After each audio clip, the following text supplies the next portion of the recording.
સાથે હું છું ધ્વનિ। અત્યારના હાલના મહત્વપૂર્ણ સમાચાર કચ્છથી સામે આવી રહ્યા છે, તેની પર નજર કરીએ। કચ્છના સામખિયાળી નેશનલ હાઈવે પર ખેડૂતો દ્વારા ચક્કાજામ કરવામાં આવ્યું છે। 3000થી વધુ ખેડૂતોએ 3 કલાકથી વધુ સમયથી નેશનલ હાઈવે સંપૂર્ણપણે બ્લોક કર્યો છે।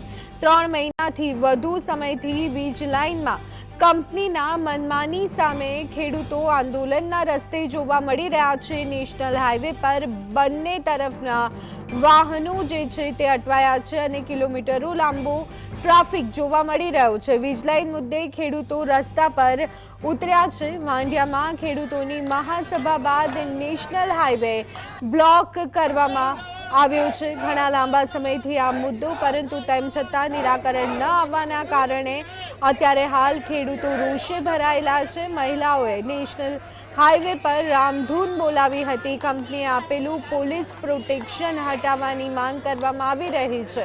તો કચ્છના સામખિયાળી નેશનલ હાઈવે પર ખેડૂતો દ્વારા ચક્કાજામ, આજ અંગે વધુ વિગત મેળવી લઈએ।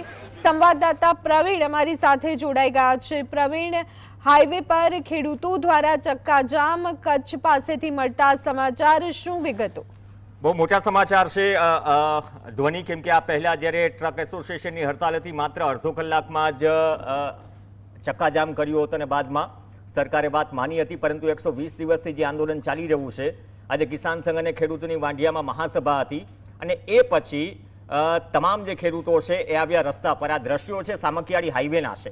તમે ભુજ જાઓ કે મુન્દ્રા જાઓ, તમે અત્યારની સ્થિતિએ કદાચ આ પ્રકારની પરિસ્થિતિનો સામનો કરી શકો છો।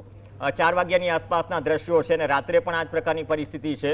સ્થાનિક ખેડૂત સાથે વાત થઈ, એમને કહ્યું કે સાહેબ બંને તરફ 20-20 કિલોમીટરનો ટ્રાફિક જામ છે। 3000થી વધુ ખેડૂતો રસ્તા પર છે। મહિલાઓ રામધૂન બોલાવી રહી છે અને એવી પણ ચર્ચા છે કે કલેક્ટર સાથે ટેલિફોનિક વાતચીત થઈ છે, બેઠક કદાચ થશે અને આ થોડું લાંબુ ખેંચાશે, પણ ટ્રાફિકની સ્થિતિ વધારે કથળ છે। અને અત્યારની સ્થિતિએ કિસાન સંઘનું જે પ્રદેશ નેતૃત્વ છે, જિલ્લાના નેતાઓ છે, એ પણ કચ્છ પહોંચ્યા છે, ખુલીને વાત કરી રહ્યા છે। હવે આ મુદ્દો કદાચ વાતચીતથી આગળ વધે છે કે સોલ્યુશન તરફ જાય છે, તેના પર સૌથી મોટી ચિંતા છે। આ બધું જ કારણ જે અદાણીની વીજ લાઇન છે ખાવડાથી હળવદ સુધી, તેમાં નિયમ વિરુદ્ધ જઈને પોલીસની દાદાગીરીના આક્ષેપ સાથે જ કોરિડોર બહાર જઈને કામ કરવું, સાથે જ કલેક્ટરના આદેશ હોવાને લઈને ઘણાની અટકાયતોનો દોર છેલ્લા 30 દિવસથી વાંઢિયામાં શરૂ છે। ઓન પેપર જે પોલીસ કર્મીઓને બંદોબસ્તમાં મોકલ્યા છે એના કરતાં વધુ પોલીસ કર્મીઓનો કાફલો ખડકી દેવો, તે પણ આક્ષેપ રોજે રોજ થતા રહ્યા છે। અને કિસાન સંઘ ખુલીને કહી રહ્યું છે કે કચ્છના એક પણ ધારાસભ્ય આ મુદ્દે વાત કરવા તૈયાર નથી, ન તો ઘટના સ્થળે પહોંચ્યા છે, ન તો એ લોકોને સમર્થન છે। સાંસદ પણ ચૂપ છે અને બીજી તરફ એ કહી રહ્યા છે કે જે ધારાસભ્યના પુત્ર એક સભામાં એમ કહી રહ્યા હતા કે માત્ર 15-20 લાખ માટે મહિલાઓને આગળ કરી રહ્યા છો, તો એમને પણ ચેલેન્જ ફેંકી રહ્યા છે કે જરા રસ્તા પર જુઓ, 3000થી 4000 લોકો આ માત્ર 20-25 લાખ માટે નથી આવ્યા, પરંતુ પોતાના હકની લડાઈ માટે આવ્યા છે। તો વીજ લાઇનમાં વળતર અને મંજૂરીમાં મનમાની, આ મુદ્દો કદાચ હજુ શમ્યો નથી। આવનાર દિવસોમાં કદાચ જો સમાધાન નહીં નીકળે તો મોટા આંદોલન તરફ જતી આ ઘટના। જી આભાર પ્રવીણ, સમગ્ર માહિતી આપવા બદલ। તો ખેડૂતો દ્વારા વિરોધ કરવામાં આવી રહ્યો છે નેશનલ હાઈવે પરના આ દ્રશ્યો।